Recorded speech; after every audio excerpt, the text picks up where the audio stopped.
Hello tout le monde, je vous retrouve aujourd'hui pour une nouvelle vidéo qui sera une vidéo tag. Donc pour ceux qui ne savent pas ce que c'est un tag, c'est une vidéo dans laquelle on répond à certaines questions. Alors des questions ouvertes ou plus fermées, enfin il y a un petit peu de tout. Et donc le tag que je voulais faire aujourd'hui, il s'agit du tag A à Z livresque, qui est un tag que je fais pour la seconde fois puisque j'en ai déjà fait un il y a quelques années, au début où je parlais de livres sur la chaîne, puisqu'à l'époque je parlais quand même pas mal de beauté. Je ne vais pas faire l'affront de mettre en barre d'informations la première version parce que j'ai honte. Il y a longtemps, donc j'ai pas envie de voir ma face il y a longtemps, ou le genre de conneries que je pouvais dire il y a longtemps. Si vous êtes très curieux, vous pouvez aller chercher, mais ne vous faites pas du mal pour rien. Et pourquoi je fais ce tag qui sort de nulle part? Parce que je l'ai vu sur la chaîne de Paper Palace, qui est une chaîne que j'aime énormément. Et je vous mets le lien en barre d'infos pour le coup. Et elle a ressorti le tag, je crois qu'elle a vu chez quelqu'un, et c'est hyper intéressant, j'ai adoré sa vidéo. Donc je vais commencer les 26 questions, comme 26 lettres dans l'alphabet. Bravo Isabelle. Si je regarde de temps en temps en dessous, c'est simplement que les questions sont en dessous. A pour auteur, auteur dont tu as lu le plus de livres. Sans hésitation, il s'agit de Franck Thillier. Je pense que ça n'a pas changé depuis la fois passée. Franck Thillier, j'ai lu quasi tous ses livres sauf Charcot et le manuscrit inachevé que je fais un petit peu attendre parce que j'ai envie de les faire attendre tout simplement. B pour Best, la meilleure suite de série. La fille, elle n'a pas préparé le tag quoi. Bravo. Alors je ne sais pas si on parle d'une série de plusieurs livres, enfin, oui une série en général c'est plusieurs livres, mais une série de 5 ou 6 livres ou si une trilogie peut compter, mais pour moi, le deuxième tome du Puits des Mémoires est vraiment très bon.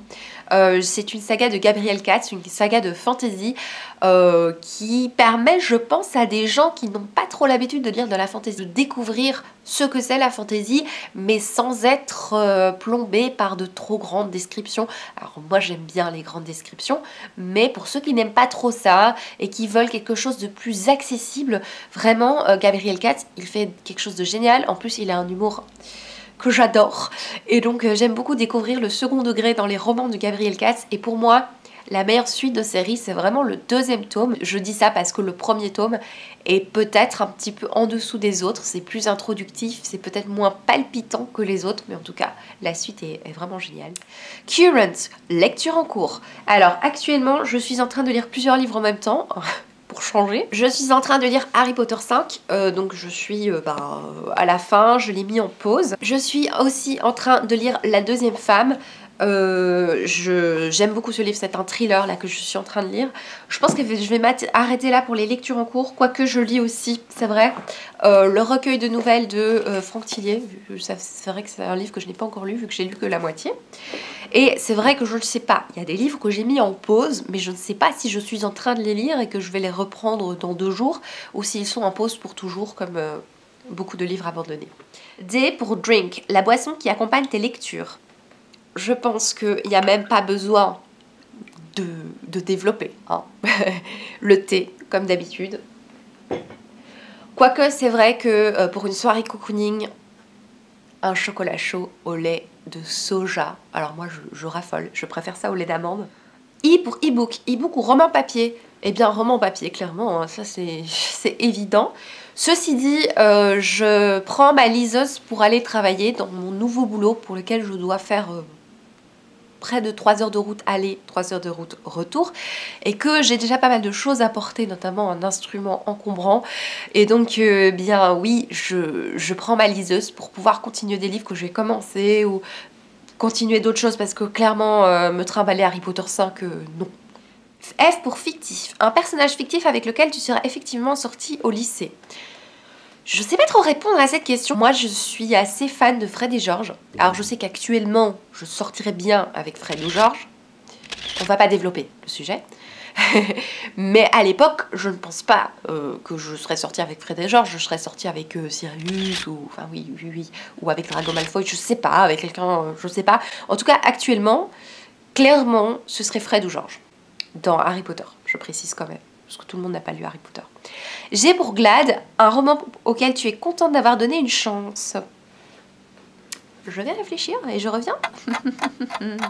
Eh bien, je parlerai bien d'un roman dont j'ai jamais entendu parler et qui, quand j'ai découvert, je m'attendais à rien quoi. C'est Manger dans ta main de Sophie Carquin. Alors c'est un livre, je vous en ai parlé il y a pas longtemps dans une vidéo. C'est un coup de cœur vraiment monumental il y a plusieurs années d'ailleurs. Je suis contente d'avoir donné une chance à ce livre, c'était un service presse d'ailleurs proposé par Albin Michel. Et j'en ai entendu parler nulle part, sur aucune chaîne, sur nulle part. Et justement, j'aime bien parfois partir à l'aventure comme ça, mais je me demandais ce que ça allait donner. Et en fait, mais quelle surprise énorme! Et ce livre, en fait, de quoi ça parle? Ça parle d'une femme qui décide, avec son mari, d'adopter un petit cochon pour le voir grandir et pouvoir le manger quand il sera plus gros. Voilà, sauf que ben, c'est pas facile parce que tu t'attaches. Et ensuite, on suit une jeune fille qui est anorexique, en tout cas qui a beaucoup souffert d'anorexie et qui devient art thérapeute et qui soigne des jeunes adolescents qui ont des problèmes liés à la nourriture notamment. Et c'est bouleversant comme lecture, j'ai vraiment adoré. H pour Hidden, un roman que tu considères comme un joyau caché. J'aurais dû lire les questions avant, puisque maintenant j'aurais bien mis le Sophie Carquin pour cette question-là. En fait, il y a plusieurs réponses possibles. Ça peut être un livre avec une couverture absolument ignoble et qui est génial, ou c'est par exemple un livre dont on ne parle pas et qui est génial. Mais moi, je vais parler d'un livre qui est dans une maison d'édition qui n'est pas énormément mise en évidence et qui est un livre qui n'a pas été énormément encensé. Il s'agit de Une dose de douleur nécessaire de Victoire de Changy. Qui a été une lecture magnifique, qui est une lecture très poétique, ça parle d'amour. Je sais plus vraiment vous parler du résumé, mais en tout cas, ça parle d'amour d'une manière extrêmement poétique. C'est très soigné, c'est magnifique. L'autrice est belge, qui plus est. Cocorico. Ouais, ce livre est magnifique, il est pas très long, il fait 200 pages. Et moi je trouve que c'est un joyau caché parce qu'on n'en a pas beaucoup entendu parler et qu'il devrait être un petit peu plus représenté sur la toile. I pour important, un moment important dans ta vie de lectrice. J'ai eu beaucoup de moments importants dans ma vie de lectrice. Je pense à plusieurs moments, mais je vais pas vous raconter toute ma vie quoi, enfin, c'est pas très intéressant. Il y a le moment où j'ai rencontré Harry Potter, mais je me souviens pas de ce moment, mais je me souviens à quel point ça m'a aidé. J'ai découvert Harry Potter à un moment où ça n'allait pas forcément. Et on peut clairement dire que Harry Potter, je vais pas dire que ça m'a sauvé la vie, parce que ça fait un peu mélodramatique, mais ça m'a donné une raison de me lever le matin, voilà. Ou de ne pas dormir la nuit d'ailleurs. Sinon, un moment important de ma vie de lectrice, ça a été mes cours de déclamation. Je me suis rendu compte plusieurs années après à quel point ça a été important, puisque c'est ça qui m'a fait découvrir les classiques. Et je suis tombée amoureuse de Victor Hugo et c'est hyper important dans ma vie de lectrice parce que c'est ça qui a fait que j'ai commencé à lire des classiques, j'ai commencé à m'intéresser à des livres pour leur texte plus que pour leur histoire. Et sinon, bah, c'est des moments liés à la chaîne YouTube. Ça a été la première interview, ça je m'en souviendrai toujours, que j'ai faite à la fin du livre. J'ai interviewé Bertrand Puart. Quand on est en partenariat avec Casterman, on a souvent des propositions d'interviewer des auteurs, ce que je n'ai jamais fait. Sauf là, avec Bertrand Puart. Alors l'interview a été tellement mal filmée et enregistrée par moi hein, que je ne l'ai pas publiée, mais ça reste un énorme souvenir parce que je me sentais toute petite devant un auteur. J pour juste, le roman que tu viens juste de finir. Et alors il n'y a pas de roman que je viens juste de finir, hein, ou sinon il y a un manga. Le roman, du coup je vais regarder dans mon journal parce que je ne me souviens plus. La fille, elle a quand même une mémoire de merde, hein. Qu'est-ce que j'ai terminé moi? Ça doit être un thriller, hein, sans grande surprise. Oui, 5 cartes brûlées, effectivement. L'avantage de cette vidéo, c'est que je viens de tourner un book haul, donc tous les livres sont éparpillés partout par terre. 5 cartes brûlées, c'est celui que je viens de finir. Une très très bonne lecture, thriller, binge-watché. Non, on dit pas ça hein, pour les livres. Enfin bref, binge-lu, ou je sais pas comment dire, par un livre que j'ai lu d'une traite, quoi. Très très bon thriller dont je vous parle dans un point lecture prochainement. K pour Kind, le genre de roman que tu ne liras jamais. On peut pas, avec moi on peut jamais dire jamais malheureusement, enfin heureusement malheureusement je ne sais pas, parce que j'ai quelqu'un de très curieux de nature et j'aime un peu tout. Donc non, je peux pas lire que je lirai jamais de romance parce que j'en ai lu. Quand j'étais ado j'en ai lu beaucoup, j'en ai lu encore l'année passée, donc non, je n'arrive plus avec mon rhume à dire des N. En fait, j'en sais rien, je pourrais pas répondre à cette question. L pour long, le roman le plus long que tu aies jamais lu. Alors, je ne sais pas si on peut dire long qui a paru interminable ou long, ben, une brique quoi. Peut-être celui-là, Harry Potter 5, mais j'ai une idée en tête. Sinon, il y a Cuchel, la marque. On est sur du 900, bah, on n'est pas très loin, 958. Donc je dirais juste Cuchel pour être un peu plus original parce que ça aussi, ouh là là, fin de journée quoi, vendredi soir. Ça a aussi été une excellente lecture. Il y a quelques années, j'ai découvert, on va pas dire que j'ai découvert la fantasy, parce que je pense que j'avais déjà lu de la fantasy, mais c'est absolument génial. Ma super découverte, le tout début des blogs, je lisais les blogs pour la première fois et quelle belle découverte quoi. M pour Major, le roman qui t'a causé le plus book hangover, trop plein d'ivresse que tu pouvais plus lire après ça. Je crois qu'il y a déjà eu pas mal de livres comme ça où après j'arrivais plus à lire, mais c'est pas forcément le livre en question. C'est des moments en fait, c'est pas le livre qui va me poser un plus book hangover, je sais pas comment on dit. Ben, je devrais regarder en fait, quand je ne lis pas c'est au mois d'août, donc il suffit de voir ce que j'ai lu au mois d'août. Je vais te parler de La fille qui tressait les nuages de... c'est écrit là, hein, parce que je ne sais plus, qui a été un gros coup de cœur également, je crois une de mes meilleures lectures de 2018. La fille qui tressait les nuages, c'est un livre, alors il m'a posé un book hangover, mais pas parce qu'il était trop bon ou trop mauvais, c'est simplement parce que j'ai lu ça début août et que au mois d'août, je ne sais pas, il y a une malédiction, je ne lis plus. Donc on va parler de celui-là. C'est un livre dont je me souviens très peu au niveau du résumé. Je me souviens que la plume, je l'ai trouvée très très agréable. On parlait d'un garçon et de sa meilleure amie avec énormément de poésie, des secrets de famille, un jeune garçon qui se pose des questions sur sa meilleure amie. Il est très proche de son meilleur pote, mais il y a des secrets. Et parfois, c'est très original au niveau de la plume tant qu'au niveau de l'histoire. N pour nombre, le nombre de bibliothèques meubles que tu possèdes. Parce que c'est important, on s'en fout, non? 1, 2, 3, 4, 5, 6, 7, 8. Non, je n'ai pas un 1000 mètres carrés, hein, c'est simplement que j'ai des petites bibliothèques. One, un roman que tu as lu plusieurs fois. Outre Harry Potter, qu'on ne va plus citer, alors je les ai pas lus 10 fois, je les ai lus que 2 fois ou 3, je ne sais plus. J'ai d'ailleurs prêté le tome 1 à quelqu'un parce que je ne le vois pas. Donc c'est Les Sœurs des Bois, donc vous voyez ces petites couvertures là. C'est une autrice, Louise Tremblay-Descamps déjà. J'aime énormément sa plume, je la trouve très très belle. Il y a un petit peu de patois canadien, mais pas trop. Patois québécois. On est vraiment au sein d'une famille très étrange, avec une mère complètement toxique, hypocondriaque, qui transmet sa maladie à sa fille, et avec un père effacé qui va trouver une compagne. On a la fille Gabrielle, une fille forte qui voit le problème chez sa mère. Et c'est très poussé au niveau de la psychologie des personnages. Alors quand je dis le mot poussé, il faut vraiment pas avoir peur. C'est juste que c'est très authentique, c'est vraiment très fin au niveau de l'analyse des personnages. Il y a un travail extraordinaire sur ces personnages, je trouve cette saga absolument géniale. Le 4e tome, ça part un petit peu en cacahuète, mais sinon c'est vraiment une très très très bonne saga, et là que j'ai relu plusieurs fois, enfin, que j'ai lu 2 fois je pense, ou 3.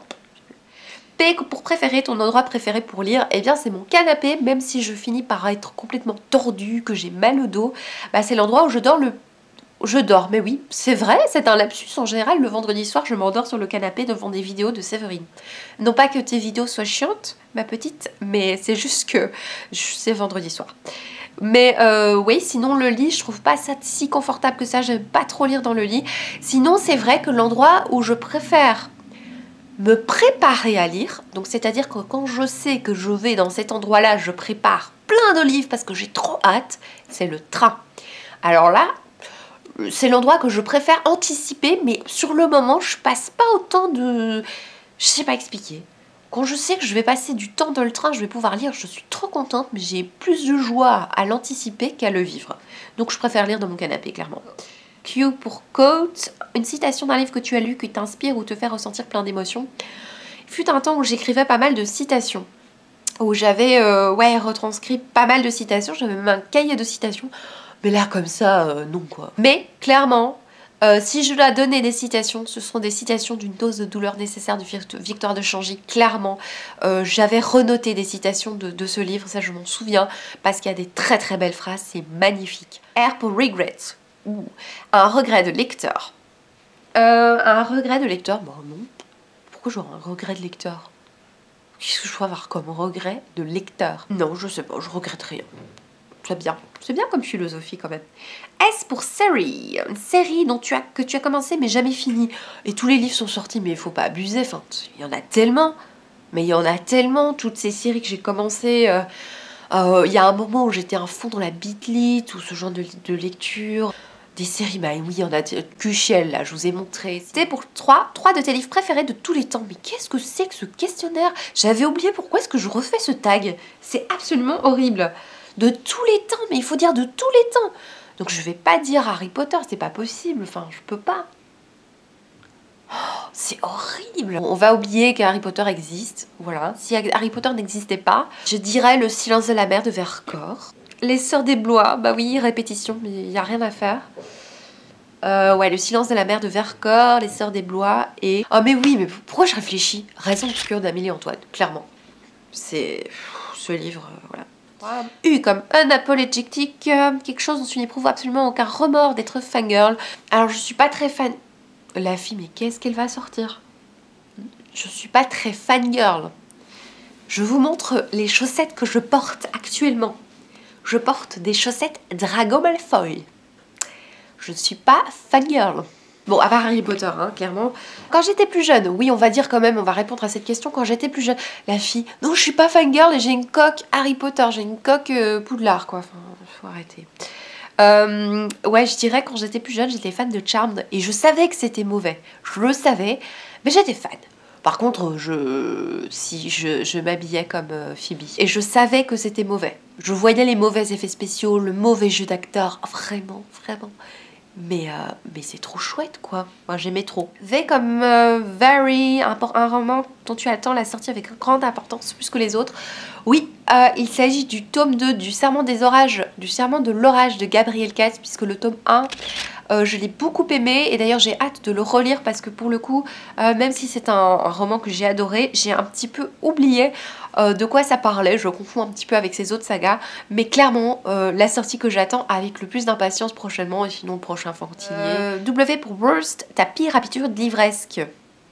Une habitude livresque, à part le fait d'acheter 10 fois trop de livres, le fait d'abandonner des livres, oui, c'est peut-être ça en fait.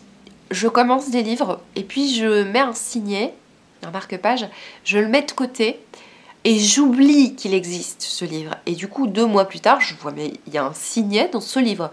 Pour exemple, Carrie de Stephen King, une relecture, eh bien, il est dans mon chariot de lecture et il attend patiemment d'être continué. X pour X. Commence à compter en haut à gauche de ton étagère la plus proche et prends le 27e livre. Oh, mais c'est hyper trash, il faut que je me lève et que je monte mon bordel. Bon bah je vais faire ça. Hop, hop, hop, hop, hop. Non, c'est dans l'autre sens, Isabelle, bravo. Oui, je vais aller. C'est quoi, 27e?